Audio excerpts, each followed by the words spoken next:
I'm also very happy. All protocols observed, and jidu taman chen kuna neno ukena fuayo nu. Today is a very special day because I've been requested to say something about my father-in-law.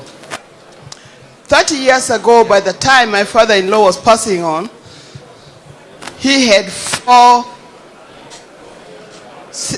daughters-in-law, who were led by Dr. Anoburu. Is Ann here? Dr. Anoburu. Unfortunately, Ann is not here. There was Margaret Agola. Margaret is gone. She's deceased. She's no longer there.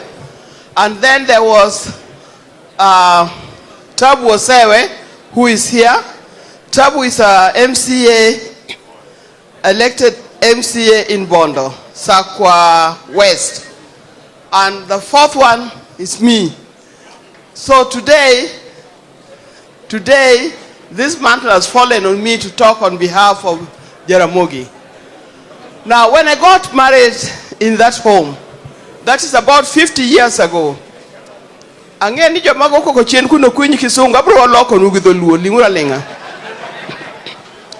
I got married in that home 50 years ago,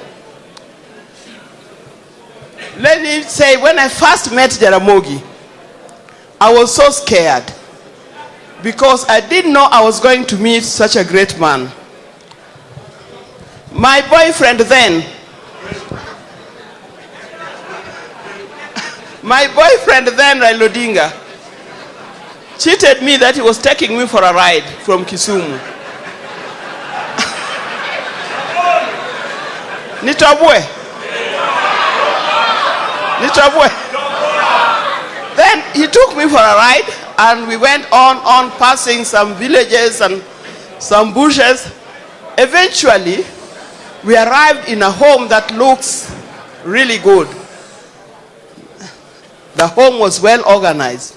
And I asked him, where is this? Then he told me, this is my home. I was so shocked. I said, why didn't you tell me that you are coming to your home? Because I would have prepared myself mentally and even dress-wise, I would have prepared myself. Then I was not dressed like this. But then, when we got there, the next thing he told me, come and meet my father. Who are you to meet the great Jaramogi Odinga? I was damn scared. I almost fainted, but I didn't. So I met the old man for the first time. He was such a nice person. He talked nicely. And in the end, he gave me, was it 200 shillings? That was a long time ago. And he said, go buy soda on your way. That was Jaramogi. I think from that day, he made very quick arrangements for me to get married. And that's why I'm here, standing here today. Jaramogi, as a father-in-law, was a very, very kind person to all of us daughters-in-law. He used to talk to us nicely. During Christmas, he used to give us gifts. I remember one time, he gave me perfume. I don't know what he gave Anna.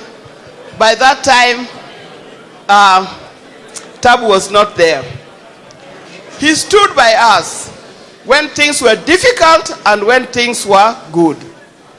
We used to celebrate a lot in his presence. But I'll talk about myself. During the time, in the early 80s, when Raila was arrested and eventually charged with treason and was thrown there in committee, I went to Jaramogi and I said, you know what? Do you know he's been charged with treason? And I've read what the Constitution says, and says the only verdict is death. He laughed and told me, don't worry. Those things will not happen. I don't know whether he believed it or he was just trying to encourage me to know that things were okay. That was Jaramogi.